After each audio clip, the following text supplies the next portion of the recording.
त्यांना मुनिश्रेष्ठ नारद म्हणाले, माझ्या महद्भाग्यानेच आपली व माझी यावेळी भेट झाली. कुमारांनो, कृपा करून आपण ते साधन मला तातडीने सांगावे. आपण सर्वजण महान योगी, बुद्धिमान आणि बहुश्रुत आहात.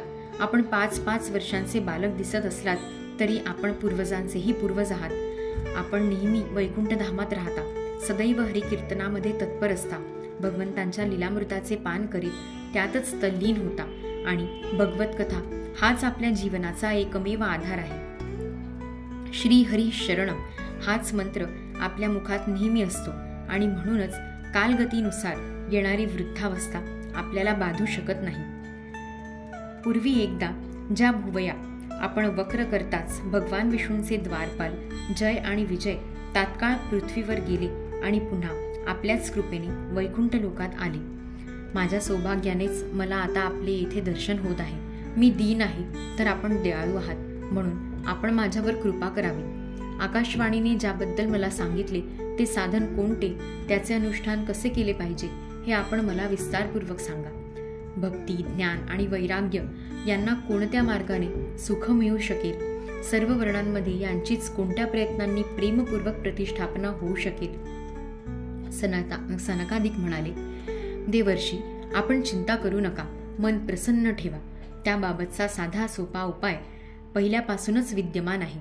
नारद मुने, आपण धन्य आहात. आपण विरक्तांचे शिरोमणी, श्रीकृष्ण भक्तांत अग्रगण्य तसेच भक्तियोगाचे सूर्य आहात. आपण भक्तीसाठी जे प्रयत्न करीत आहात ती काही आश्चर्याची गोष्ट नाही. भक्तीची पुनःस्थापना करणे हे कार्य भगवत भक्तांसाठी सर्वथैव योग्यच आहे. या संसारात ऋषीमुनींनी उद्धाराचे अनेक मार्ग प्रगट केले आहे, परंतु ते सर्व कष्टसाध्य आणि बहुधा स्वर्गप्राप्ती करून देणारे आहेत. परंतु भगवत प्राप्तीचे साधन मात्र गुप्तच आहे. त्याचा उपदेश करणारा सत्पुरुष मोठ्या भाग्यानेच मिळतो. आपल्याला आकाशवाणीने ज्या सत्कर्माचा संकेत केला आहे तो आम्ही तुम्हाला सांगतो. आपण प्रसन्न आणि स्थिर चित्त ऐकून ऐका. द्रव्ययज्ञ, तपोयज्ञ, योगयज्ञ आणि स्वाध्याय रूप ज्ञानयज्ञ हे कर्मांचे सूचक आहेत. विद्वानांनी ज्ञानयज्ञालाच सत्कर्माचे सूचक मानले आहे. शुकादी महामुनींनी ज्याचे गायन केले आहे ते श्रीमद भागवताचे पारायण हेच ते सत्कर्म होय. त्याचे शब्द ऐकूनच भक्ती, ज्ञान आणि वैराग्य यांना मोठी शक्ती प्राप्त होईल. यामुळे ज्ञान वैराग्यांचे कष्ट नाहीसे होतील आणि भक्तीला आनंद होईल. सिंहगर्जना ऐकून ज्याप्रमाणे लांडगे पळून जातात त्याप्रमाणे श्रीमद भागवताच्या शब्दांनीच कलियुगाचे हे सर्व दोष नाहीसे होतील. त्यावेळी प्रेमरस वाहत नेणारी भक्ती, ध्यान आणि वैराग्याला बरोबर घेऊन घरोघरी प्रगट होईल. नारद म्हणाले, वेदांताचे पठण आणि गीतापाठ करून भक्ती, ज्ञान, वैराग्यरूप हे तिघे जर जागे झाले नाहीत तर श्रीमद भागवत कथा ऐकून ते कसे जागे होतील? कारण त्या कथेच्या प्रत्येक पदात आणि प्रत्येक श्लोकात वेदांचा सारांश कथन केलेला आहे. आपण शरणागत वत्सल आहात. आपले दर्शन कधीही व्यर्थ होत नाही, म्हणून माझी ही शंका दूर करा, विलंब करू नका. सनकादिक म्हणाले, श्रीमद भागवताची कथा वेद आणि उपनिषदे यांच्या सारस सर्वास्वातून प्रगट झाली आहे. पण ही स्वतंत्र फलरूप असल्याने वेद उपनिषदांपेक्षा उत्तम ठरली आहे. ज्याप्रमाणे झाडातील रस बुंध्यांपासून फांदीच्या शेंड्यापर्यंत असला तरी त्याचा आस्वाद घेता येत नाही, पण ज्यावेळी तो रस फळाच्या रूपाने वेगळा प्रगट होतो तेव्हा तो सर्वांना हवाहवासा वाटतो. दुधामध्ये तूप असतेच, परंतु त्याचा स्वाद घेता येत नाही. तेच तूप दुधापासून वेगळे काढले जाते तेव्हा ते देवतांसाठीही स्वादिष्ट बनते. उसाच्या सर्वांगात साखर व्यापून असते, परंतु ती वेगळी झाल्यानंतरच तिची गोडी समजते. भागवत कथा ही अशीच आहे. हे भागवत पुराण वेदांच्या बरोबरीचे आहे. श्री व्यासांनी भक्ती, ज्ञान आणि वैराग्य यांची स्थापना करण्यासाठी हे प्रकाशित केले आहे.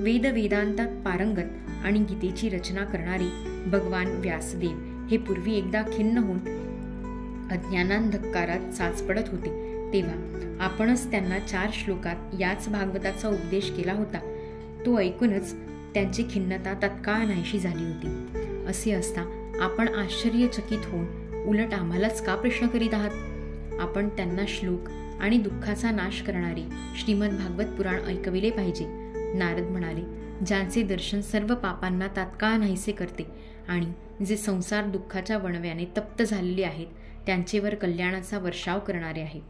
सहस्त्रमुख शेष गात असलेल्या भगवत कथामृताचे आपण नेहमी पान करीत असता प्रेमलक्षणा भक्ती उजेडात आणण्याच्या हेतूने मी आपणास शरण आलो आहे.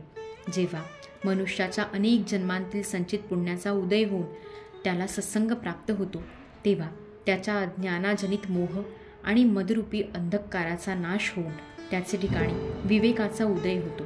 अध्याय 2 समाप्त. इति श्री पद्मपुराणे उत्तरखंडे श्रीमद् भागवत महात्म्ये कुमार नारद संवादो नाम 2. श्रीकृष्णार्पणमस्तु.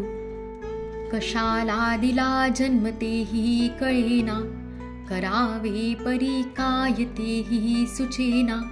जावो न जीवन परी माझे वाया, क्षमा कर श्री सद्गुरुराया. क्षमस्वापराधम क्षमस्वापराधम क्षमस्वापराधम प्रभो क्लिन्न चित्त. श्री श्री सद्गुरु चरणारविंदार्पणमस्तु.